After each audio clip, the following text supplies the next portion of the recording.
And that's it. He took the piss out of me royally. I didn't need to go and replaster that bedroom. I didn't need to wallpaper it. Didn't need to buy a fucking bed, a bedside cabinet. Why did you let me go to all that hassle if you knew full well you had no intention of coming? I think that is it.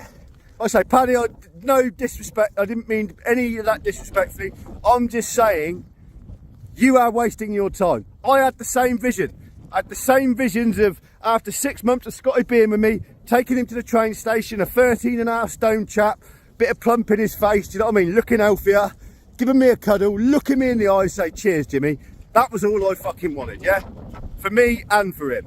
Oh, Scotty went live again this morning. Paddy went live yesterday, and we'll go into that in a bit.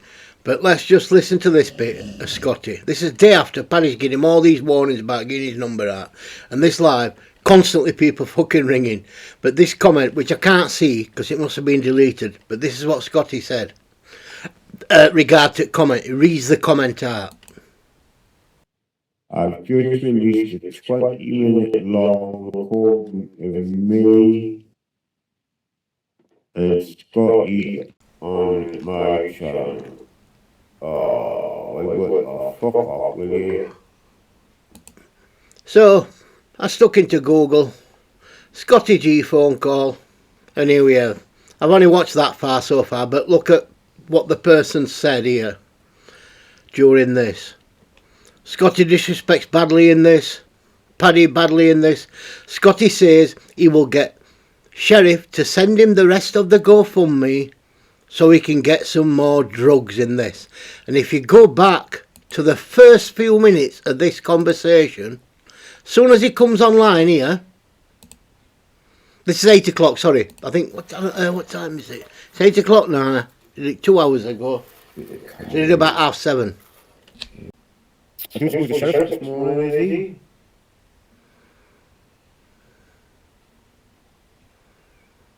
If he is, we do even get in touch with quite quickly, like.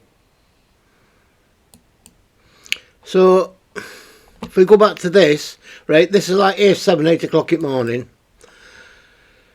Oh, this guy says this recording took place about 2:30, 3. So Scotty's been up all night, right? 2, 3. He's on this conversation for 30 minutes where this guy says, I'll find it out for you for video, that he's agreed to get drugs and he's going to get rested money from Sheriff so he can buy these fucking drugs. That GoFundMe needs stopping, and you need to, there's a bit where you can refund people. Whatever money's left in that GoFundMe, just fucking refund people. Karma Corner coming in your ears. Rightio, here we go. Let's get on with the show. Na na na na na na na na. And it's the end of the Second Chance Farm. It's over. It's done. It's finished. But it's not the first chance that Scotty's had to get clean, is it? Jimmy Newman once tried to do it, and he got a lot of shit for it, and he's going to give his opinion on ScottyG. But I want to miss some bits out on it, because he's raging a bit.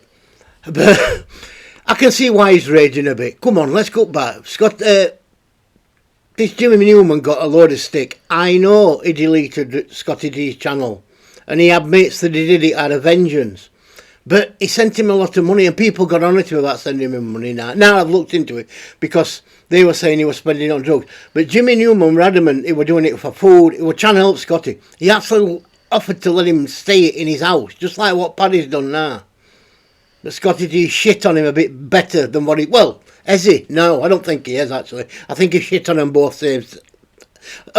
both from a great fucking height. Anyway, let's roll T. If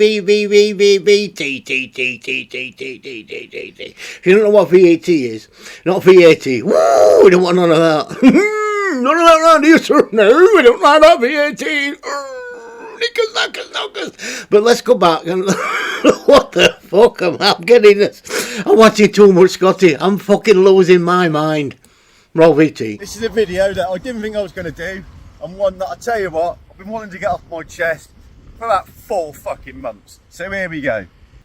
So what he did, he made this video, and then a couple of days later he made another video. So I'm going to have to clip each one into sections to give it a timeline. Now listen, yeah, ScottyG rang me yesterday. 3 times he rang me. The first 2 times I put the phone down. The 3rd time I answered it. And the reason I answered it was because he was starting to get a little bit emotional, begging me to speak to him. So you end up feeling sorry for what you do. So anyway, basically what Scotty was saying, and this is again mum's life, no cross keys count, that he hates being at the farm, he hates the way Paddy treats him. Are you really ringing me up asking me if you could come and move in with me? And that's what he was doing.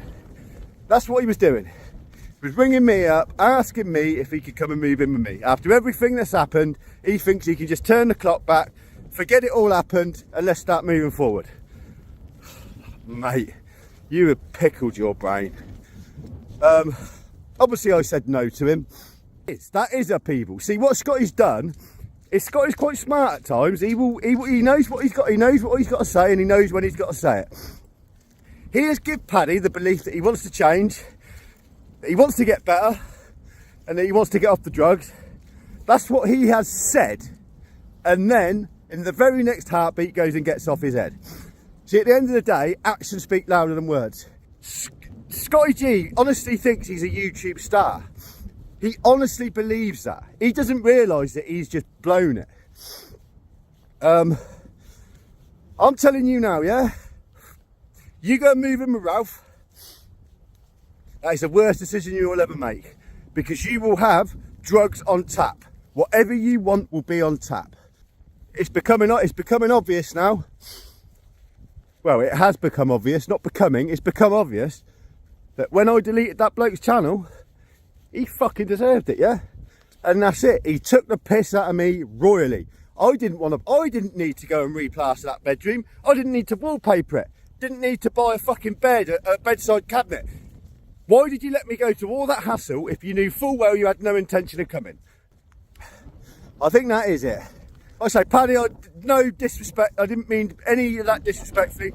I'm just saying, you are wasting your time. I had the same vision.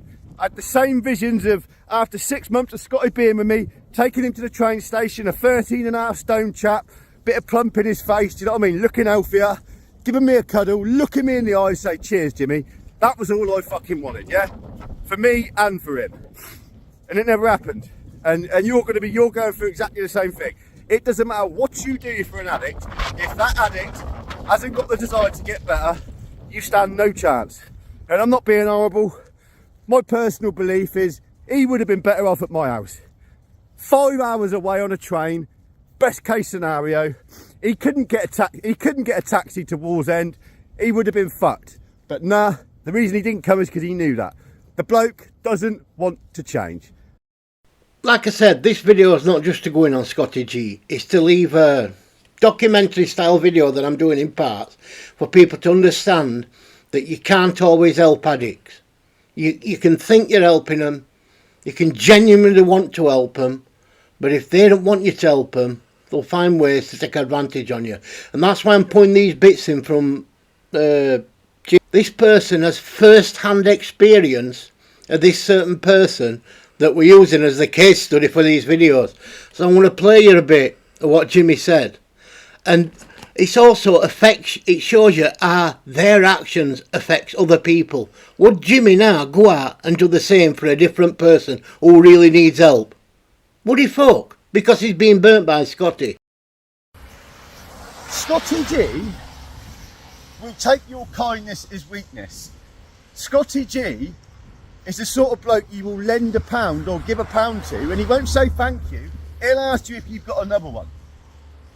You don't get shown pity by people from YouTube and then ask the same people to donate more money so you can get teeth. You just don't do that. I don't do that anyway, and nor do you. He does. Also, you see it yourself the other day, constantly begging for teeth, turning the light out, but you could just see enough to see them little beady rodenty eyes, and it become apparent there and then, looking at his fucking tobacco stained fingers, that bloke hasn't changed at all. You don't get kicked out. You don't start improving, looking better, looking coherent, your eyes open, and then all of a sudden go back. ScottyG is back on the drugs, yeah? That's a fact. An absolute fact. And now you can all see it. So listen, excuse my French for not giving a flying toss about the bloke, but the last little bit of emotional care I had for him shortly went when he called me up out of nowhere and asked me to promote his GoFundMe.